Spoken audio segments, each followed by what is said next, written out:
बात करें ना टेम्परेचर की, तो टेम्परेचर ह्यूमन बींग्स के लिए भी और मरीन एनिमल्स के लिए भी और लैंड एनिमल्स के लिए भी काफ़ी एक इंपॉर्टेंट एस्पेक्ट हो जाता है लाइफ के लिए। क्योंकि आप इमेजिन कीजिए कोई एक ऐसी जगह जहाँ पे टेम्परेचर्स बहुत ज़्यादा डाउन है, वहाँ पे लाइफ काफ़ी मुश्किल हो जाती है। क्यों मुश्किल हो जाती है? क्योंकि जनरली जो वेजिटेशन है वो उसी तरह की रहती है। हमने देखे थे tundra type of climate, Arctic type of climate, temperatures बहुत ही कम रहते हैं, माइनस में रहते हैं। कुछ ट्राइब्स वहाँ पे मिलती हैं, ठीक है, हमने डिस्कस किया था समाइड्स, याकुट्स, ठीक। तो काफ़ी एक्सट्रीम्स ऑफ टेम्परेचर्स होते हैं, तो जनरल लाइफ नहीं रह पाती वहाँ पे इतनी अच्छी। तो क्योंकि ऑर्गेनिजम्स को ग्रो करने के लिए सनलाइट काफ़ी इंपॉर्टेंट है, और सनलाइट के अच्छे होने से फोटोसिंथेसिस भी अच्छा होता है। अगर फोटोसिंथेसिस अच्छा होगा तो easily food can be made for the phytoplanktons. हमने डिस्कस किया था प्लैंक्टॉन्स क्या होते हैं। प्लैंक्टॉन्स बहुत छोटे छोटे मरीन ऑर्गेनिजम्स होते हैं, ये फाइटोप्लैंक्टॉन्स होते हैं और ये जू प्लैंक्टॉन्स होते हैं। मतलब एक जो एल्गी टाइप होते हैं अपना खाना बनाते हैं सनलाइट को यूज़ करके, और जो फाइटोप्लैंक्टॉन्स होते हैं उन्हीं को जू प्लैंक्टॉन्स खाते हैं, और जू प्लैंक्टॉन्स को बड़ी फिशेस खाती हैं, और फिशेस जो होती हैं उनको और ज़्यादा लार्ज शार्क या वेल्स खाती हैं, और जब उनको वो फिशेस इस तरीके से फूड चेन डेवलप करती हैं, राइट। तो temperature is a very important phenomena as far as ocean is concern. ओशन के अंदर भी एक पूरी दुनिया है, एक लाइफ है अपने आप में। लेकिन ओशन के बारे में एक अच्छी बात क्या है जो लैंड के अंदर नहीं है? अच्छी बात यह है कि ओशन बहुत मैच्योर है। मतलब अगर आप ओशन को हीट देते हैं तो जो टेम्परेचर्स हैं वो बढ़ते तो हैं, बट बहुत ही ग्रेजुअल राइज होता है। टेम्परेचर का जो राइज होगा वो ग्रेजुअल होगा, और अगर आप उसको कोल्ड या फिर उससे हीट एक्सट्रैक्ट कर लेंगे तो टेम्परेचर्स कूल डाउन होंगे, बट बहुत ही ग्रेजुअल होंगे। इसको हम ऐसे टर्म कर सकते हैं कि ओशन के अंदर टेम्परेचर कम भी बहुत स्लोली होते हैं और बढ़ते भी बहुत स्लोली हैं, लैंड की तरह नहीं कि एकदम से बढ़ गए और एकदम से कम हो गए। ये बहुत अच्छी बात है। इसीलिए जो ओशंस हैं, ओशंस की अगर हम बात करें तो ओशंस में जो टेम्परेचर्स है ना वो कंपेयर टू लैंड, उनका जो रेंज ऑफ टेम्परेचर है वो काफ़ी नॉर्मल रहता है, एकदम एक्सट्रीम्स पे नहीं चले जाता, ठीक है। और उस वजह से बहुत सारे ऐसे फिनोमेनास हैं ओशन में जो होने वाले हैं वो हम देखते हैं अभी।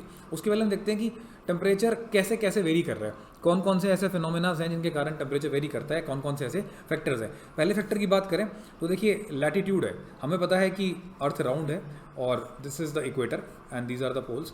क्योंकि इक्वेटर में इंसोलेशन है, intensity is very very high, और उस वजह से यहाँ के टेम्परेचर्स क्या हैं, ज़्यादा हैं। तो ओशन के सरफेस के भी टेम्परेचर्स क्योंकि कंसिस्टेंट हीट उसे मिल रही है तो ज़्यादा होते हैं कंपेयर टू पोल। क्योंकि पोल में जो सनरेज हैं वो एंगल पे हैं, स्लांट है।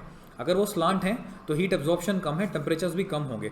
तो रिलेटिवली अगर लैटिट्यूड्स की बात करें, 0 डिग्री लैटिट्यूड और 90 डिग्री लैटिट्यूड में 0 डिग्री लैटिट्यूड के टेम्परेचर्स काफ़ी ज़्यादा हाई होंगे ओशन के, और अगर हम 90 डिग्री लैटिट्यूड की बात करेंगे तो टेम्परेचर्स यहाँ पे काफ़ी ज़्यादा कम होंगे, क्योंकि हीट का जो एब्जॉर्प्शन है वो कम है, टेम्परेचर्स काफ़ी कम रहेंगे, और ओवरऑल टेम्परेचर कंट्रास्ट देखने को मिलता है 0 डिग्री लैटिट्यूड में और उसके नियर बाय, और हाई लैटिट्यूड यानी 90 डिग्री लैटिट्यूड्स में, ठीक। तो हम अभी जो बात कर रहे हैं सरफेस वाटर की बात कर रहे हैं। हम देखेंगे कि ओशन के बॉटम में जो वाटर है उसके टेम्परेचर्स कैसे इफेक्ट करते हैं। फिलहाल हम देख सकते हैं जब हम इक्वेटर से पोल की तरफ जाते हैं तो when we move from the equator towards the pole the temperatures are decreasing. यहाँ पे टेम्परेचर्स हैं हाई और यहाँ पहुँचते पहुँचते टेम्परेचर्स क्या हो जाते हैं, कम। All credit goes to insolation. एक और बात क्या है देखने वाली, एक और बात यह है कि लैंड और वाटर का जो टेम्परेचर डिस्ट्रीब्यूशन है वो काफ़ी नॉन यूनिफॉर्म है। आपको याद होगा हमने ब्रीजेस डिस्कस करी थी, सी ब्रीज और लैंड ब्रीज। आप मान लीजिए डे टाइम हो रहा है, अगर दिन का वक्त है और सन काफ़ी ज़्यादा तेज़ चमक रहा है तो मान दोनों सन की हीट दोनों के तरफ ही आ रही होगी, लैंड की तरफ की और सी के तरफ भी। मान लीजिए ये जो है ये ओशन है, this is the sea area and this is the land region. अब होता क्या है, लैंड इमेच्योर है, जल्दी हीट अप होगा, temperatures will be very high. तो टेम्परेचर्स ज़्यादा होंगे, टेम्परेचर्स हाई हैं, हीट काफ़ी ज़्यादा एब्जॉर्ब करेगा। ओशन मैच्योर है, ओशन के टेम्परेचर बढ़ेंगे बट रिलेटिवली कम, ये बहुत ज़्यादा बढ़ेंगे, टेम्परेचर वेरी वेरी हाई। और हमको पता है टेम्परेचर बहुत ज़्यादा हाई होंगे तो वहाँ पे एक लो प्रेशर क्रिएट होगा, ठीक है, वहाँ से एयर राइज करना स्टार्ट करेगी, ठीक है, और यहाँ पे टेम्परेचर्स कम है रिलेटिवली तो यहाँ पे हाई प्रेशर क्रिएट होगा, एयर डिसेंड होगी, और जब एयर डिसेंड होगी एक्यूमुलेशन होगा, यहाँ पे वॉइड क्रिएट होगा, एक्यूमुलेशन से मूवमेंट होगी इस तरफ, और क्या होगा, यहाँ से मूवमेंट होगी इस तरफ, तो ब्रीज चलती है, जिसे आप क्या बोल देते हैं, सी ब्रीज। तो देखिए यहाँ पे कंट्रास्ट है, आपके पास अनइक्वल डिस्ट्रीब्यूशन है लैंड और वाटर के टेम्परेचर के बीच में, ठीक है। इसी कारण से ना, इसी की कॉरोलरी क्या है, इसी कॉरोलरी ये है कि नदर्न हेमिस्फेयर में ज़्यादा हीट होती है कंपेयर टू सदर्न हेमिस्फेयर, क्योंकि जो नदर्न हेमिस्फेयर है उसमें जो लैंड का कंपोनेंट है ना वो काफ़ी ज़्यादा है। अगर लैंड ज़्यादा होगा तो हीट का एब्जॉर्प्शन ज़्यादा होगा, क्योंकि ओवरऑल अगर आप ऑन एन एवरेज देखें, अगर ये नदर्न हेमिस्फेयर है और ये सदर्न हेमिस्फेयर है, तो नॉर्दर्न हेमिस्फेयर में लैंड काफ़ी ज़्यादा है तो हीट भी ज़्यादा एब्जॉर्ब होगी ऑन एन एवरेज। ओशन के कंपैरिजन में ज़्यादा अमाउंट, ज़्यादा परसेंटेज लैंड की है तो ज़्यादा हीट एब्जॉर्ब करेगा, तो ज़्यादा टेम्परेचर होंगे। तो अगर एवरेज टेम्परेचर की किसी ने मुझसे बात करी, कोई मुझे बोलेगा तो बताइए, तो मैं बोलूँगा T average of land will be high. फिर किसी ने पूछा सदर्न हेमिस्फेयर बताइए, तो हमने बोला सदर्न हेमिस्फेयर में ओशन का कंपोनेंट ज़्यादा है। अगर ओशन का कंपोनेंट ज़्यादा है, लैंड का कंपोनेंट कम है, तो हीट की एब्जॉर्प्शन कम होगी, ग्रेजुअल होगी, क्योंकि ओशन मैच्योर है, हीट नॉर्मली एब्जॉर्ब करता है। तो टेम्परेचर्स भी क्या होंगे, टेम्परेचर्स भी कम होंगे रिलेटिवली। अगर टेम्परेचर सदर्न हेमिस्फेयर में कम है तो हम बोल सकते हैं T average of the southern hemisphere क्या हो जाएगा, T average of the southern hemisphere will be lesser side. तो average temperature of northern hemisphere will be higher, ठीक है, and southern hemisphere will be lesser. Northern hemisphere का average temperature अगर आप बात करेंगे, मैंने फैक्ट्स आगे दिए भी हैं, बता देते हैं, 90 डिग्री सेल्सियस के अराउंड होता है। सदर्न हेमिस्फेयर की बात करेंगे लगभग 16 डिग्री सेंटीग्रेड के अराउंड होता है, ठीक है। अब नेक्स्ट बात करते हैं प्रिवेलिंग विंड की। देखिए प्रिवेलिंग विंड कैसे अफेक्ट करती होगी। अभी तक हमने इफेक्ट्स देखे किस किस के। एक तो हमने देखा इनिशियली कि यहाँ पे अनइक्वल डिस्ट्रीब्यूशन लैंड और वाटर का कैसे अफेक्ट करता है, और दूसरा जो हमने यहाँ पे देखा दैट इज लैटिट्यूड कैसे अफेक्ट करता है। तीसरी बात करते हैं विंड्स की। देखिए विंड्स भी ना बहुत काफ़ी रोल प्ले करती हैं टेम्परेचर्स के इफेक्ट होने से। वार्म ओशन के टेम्परेचर को वार्म और ठंडा और गर्म कर रहे हैं। हम एक बात समझते हैं कि अगर ये ओशन है, आप एक बात समझ लीजिए, इसको हम इन डेप्थ डिस्कस करेंगे नेक्स्ट स्लाइड में। यहाँ जो टेम्परेचर है देखिए ये हाई होगा, मान लीजिए इक्वेटर की बात हो रही है, ठीक है। इक्वेटर से हम एक बात समझते हैं, इंसोलेशन काफ़ी हाई है। इंसोलेशन हाई है तो सरफेस के टेम्परेचर्स बड़े होंगे, ज़्यादा होंगे, क्योंकि हीट ज़्यादा है। आप जब नीचे जाओगे तो क्या होगा, जैसे जैसे आप नीचे की तरफ जाते जा रहे हो, क्योंकि हमें पता है जो हैवी हैं लेयर्स वो नीचे आ जाएंगी, और जो लाइट लेयर्स हैं, गर्म लेयर्स हैं, वो ऊपर आ जाएंगी। डेंसिटीज़ ठंडी एयर्स की ज़्यादा होती है, कोल्ड एयर्स की तो नीचे की तरफ जाएंगी, और डेंसिटीज़ कम होती हैं हॉट एयर की, हॉट लेयर्स की, यहाँ पे वाटर की बात हो रही है, तो वो ऊपर की तरफ आ जाएंगी। तो जब आप नीचे की तरफ जाओगे तो टेम्परेचर्स कम होने स्टार्ट हो जाएंगे। तो ओशन में ध्यान रखिएगा, इक्वेटर की जब बात हो रही है या किसी और रीजन की बात हो रही है, तो हाँ ऊपर टेम्परेचर्स ज़्यादा होंगे सरफेस पे, बॉटम पे कम होते चले जाएंगे, ठीक है। अब इसी कॉन्सेप्ट का हम इस्तेमाल करते हैं विंड्स के बारे में डिस्कस करने वाली बात, ठीक है। तो एक फंडा ध्यान में क्या रखेंगे, ओशन के सरफेस पे टेम्परेचर ज़्यादा, ओशन के बॉटम पे टेम्परेचर कम होता चले जाएगा। अब बात करते हैं विंड्स की।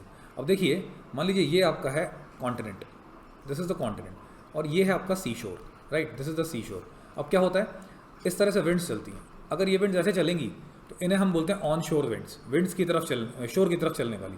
जब ऑन शोर विंड्स चलेंगी तो क्या होगा, ये सारे सरफेस के जो वाटर है उसको धक्का मार करके ना यहाँ पे इकट्ठा कर देंगी, कंपाइल कर देंगी, और क्या होगा, जो वार्म वाटर है वो कोस्ट के पास गर्म रहेगा, ठीक है, और ज़्यादा इकट्ठा हो जाएगा। टेम्परेचर्स जो हैं वो हाई रहेंगे हमेशा, ठीक है, और ये जो टेम्परेचर्स हाई रहेंगे तो उसकी वजह से क्या होगा, हमेशा जो एवरेज टेम्परेचर है कोस्ट के अराउंड क्या रहेगा, ज़्यादा रहेगा, हीटेड अप रहेगा, ठीक है।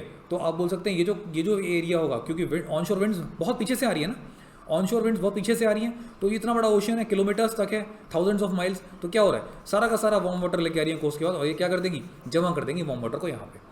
तो ऑन शोर विंड्स क्या करती हैं, ऑन शोर विंड्स टेम्परेचर्स को इंक्रीज करती हैं, बढ़ाती हैं।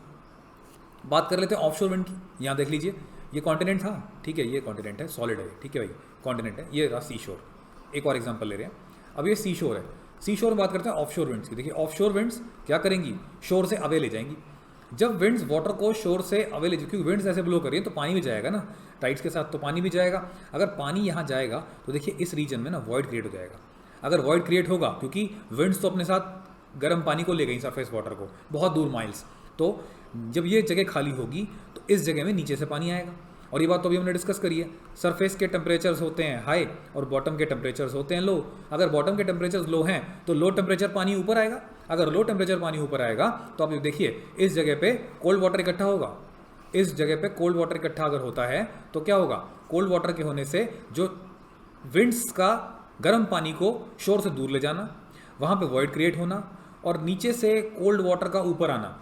और जब कोल्ड वाटर नीचे से आएगा तो मरीन ऑर्गेनिजम्स को अपने साथ लेके आएगा, और मरीन ऑर्गेनिजम्स को जब अपने साथ लेके आएगा तो प्लैंक्टॉन्स ऊपर की तरफ आएंगे। प्लैंक्टॉन्स जब ऊपर की तरफ आएंगे तो उनको वो प्लैंक्टॉन्स फोटोसिंथेसिस करेंगे, फाइटोप्लैंक्टॉन्स, उसके बाद फिर जू प्लैंक्टॉन्स, उसके बाद फिशेस। तो यहाँ पे फिशेस की ग्रोथ काफ़ी ज़्यादा अच्छी होगी, और इस फिनोमेना को क्या बोलते हैं हम, अपवेलिंग। इसको हम बोल देते हैं अपवेलिंग, ठीक है। अपवेलिंग मतलब पानी का ऊपर की तरफ आना। और जिन जिन कोस्ट पे अपवेलिंग होती है, हमेशा ध्यान रखना, जिन जिन कोस्ट पे अपवेलिंग होगी वहाँ पे बेस्ट फिशिंग ग्राउंड्स बनेंगे, वहाँ पे बेस्ट फिशिंग ग्राउंड्स बनेंगे, और जहाँ पे बेस्ट फिशिंग ग्राउंड्स होंगे वहाँ पे बेस्ट फिशिंग प्रोडक्शन रहेगी। Production of the fishing will be very very good, very very high. तो प्रिवेलिंग विंड्स क्लियर है सभी को, हमने डिस्कस किया, ठीक है। डिस्ट्रीब्यूशन ऑफ लैंड भी अफेक्ट करता है, प्रिवेलिंग विंड्स भी अफेक्ट करती हैं ऑन शोर एंड ऑफ शोर। अब नेक्स्ट फैक्टर जो है जो टेम्परेचर को अफेक्ट कर रहा है that is your ocean currents. अब देखिए ओशन करेंट्स कैसे अफेक्ट करते हैं। ओशन करेंट्स क्या होते हैं थोड़ा देख लेते हैं ज़रा आगे। देखिए ये ओशन करेंट्स होते हैं बेसिकली जो वाटर का फ्लो है ना, जिसमें कि वाटर मूव करता है, ठीक है, फिजिकली मूव करता है, हम उसको बोल सकते हैं ओशन करेंट्स। अब जब हम इन डेप्थ पढ़ेंगे ओशन करेंट्स के बारे में, क्यों बनते हैं, क्या रीज़न है, कैसे मूव होता है, सरफेस करंट क्या होते हैं, बॉटम करंट क्या होते हैं, ये सब आगे की बातें हैं। फिलहाल आप इतना ध्यान रखिए करंट्स दो टाइप के होते हैं, एक वार्म करंट होते हैं और एक कोल्ड करंट होते हैं। ये जो वार्म करंट है ये आसपास के टेम्परेचर्स को इंक्रीज़ करते हैं और जो कोल्ड करंट हैं आसपास के टेम्परेचर्स को क्या करते हैं, डिक्रीज़ करते हैं। बहुत सारे रीजंस हैं इनके बनने के और ये भी बहुत सारे फैक्टर से अफेक्ट होते हैं। फिलहाल हमारे लिए जानना इतना सही है कि एक वार्म करंट होते हैं, कोल्ड करंट होते हैं। Warm current temperature rise, cold current temperature fall. देखिए जो रेड से दिख रहा है ना आपको, ये नीचे देखिए वो वार्म करंट है और जो ब्लू से दिखा रखा है वो कोल्ड करंट है। ये देखिए यहाँ देखिए अलास्का करंट कैसा है, रेड से है, वार्म करंट है। गल्फ स्ट्रीम वार्म है, नॉर्वेजियन करंट वार्म करंट है, अगुलास वार्म करंट है, ये वार्म करंट। अब देखिए ये जो वार्म करंट है ना अपने आसपास की कोस्ट का टेम्परेचर गर्म रखते हैं। ये जो नॉर्वेजियन करंट है ना ये वाला और ये गल्फ स्ट्रीम है, ये काफ़ी अच्छे करंट माने जाते हैं क्योंकि जो लंदन कोस्ट और जो नॉर्वेजियन कोस्ट हैं, इन कोस्ट के जो सी पोर्ट्स हैं उन पर फ्रीज जम जाती है, ठीक है, उसको पिघला के पोर्ट्स में शिप्स के आवागमन में ये करंट्स हेल्प करते हैं, इसीलिए इन करंट्स को अच्छा माना जाता है। गल्फ स्ट्रीम भी जो नॉर्थ ईस्ट यूएसए और जो नॉर्थ यूएसए यहाँ पे इसमें टेम्परेचर्स को कंट्रोल में रखता है और कंट्रोल में रखने के कारण क्या होता है, यहाँ पे जो फ्रीजिंग है वो अवॉइड हो पाती है और ईजिली यहाँ पे फिशिंग हो पाती है। क्योंकि ये जो आप देख पा रहे हैं गल्फ स्ट्रीम मिलता है लेब्राडोर से, और जब दो कोल्ड और वार्म करंट मिलते हैं तो वहाँ पे बेस्ट वर्ल्ड के फिशिंग ग्राउंड्स बनते हैं। यहाँ पे न्यू फाउंडलैंड आइलैंड है, वहाँ पे बेस्ट फिशिंग ग्राउंड बनता है। सिमिलरली ब्राजीलियन करंट ये वार्म करंट है, यहाँ पे कोल्ड करंट मिलता है, ठीक है, और जब फाकलैंड करंट और ये मिलेंगे तो यहाँ पे एक पॉइंट है बहिया ब्लैंका, वहाँ पे बेस्ट फिशिंग ग्राउंड्स बनते हैं, राइट। तो जहाँ भी देखिए कोल्ड करंट है, पेरू करंट, कैलिफोर्नियन करंट, वहाँ ठंडा रहेगा, और जहाँ वार्म करंट है वहाँ बेस्ट रहेगा। यहाँ देखिए राइट में देखिए इधर इधर ओयाशियो कुरोशियो, जब ये दो करंट्स मिलते हैं यहाँ पे बेस्ट फिशिंग ग्राउंड्स बनता है और यहाँ पे जापानीज इकोनॉमी जो है वो फिशिंग से काफ़ी अच्छी चलती है। तो हमारा क्रक्स क्या है ये सब करंट्स देख के, फिलहाल इतना हमारा क्रक्स है डेप्थ में जाते हुए कि जहाँ भी वार्म करंट्स होंगे वो टेम्परेचर्स को बढ़ाएंगे, जहाँ भी कोल्ड करंट होंगे वो टेम्परेचर्स को क्या करेंगे, कम कर देंगे। तो इसके लिए चौथा फैक्टर जो हो गया हमारे पास वो ये हो गया कि temperature is getting affected because of the currents also, prevailing winds also, और लैंड का डिस्ट्रीब्यूशन और उसके बाद सी का डिस्ट्रीब्यूशन और लैटिट्यूड्स का डिस्ट्रीब्यूशन, ठीक। अब